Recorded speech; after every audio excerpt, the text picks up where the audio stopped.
పెట్టినా, తాళి బొట్టు మెడను కట్టి బొట్టు పెట్టినా, తల మీద చెయ్యి వేసి ఒట్టు పెట్టినా, తాళి బొట్టు మెడను కట్టి బొట్టు పెట్టినా, సన్ని కళ్ళు తొక్కినా సప్త పదులు మెట్టినా, సన్ని కళ్ళు తొక్కినా సప్త పదులు మెట్టినా, మనసు మనసు కలపడమే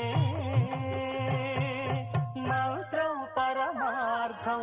శ్రీరస్తు శుభమస్తు, శ్రీరస్తు శుభమస్తు. శ్రీకారం చుట్టుకుంది పెళ్లి పుస్తకం, ఇక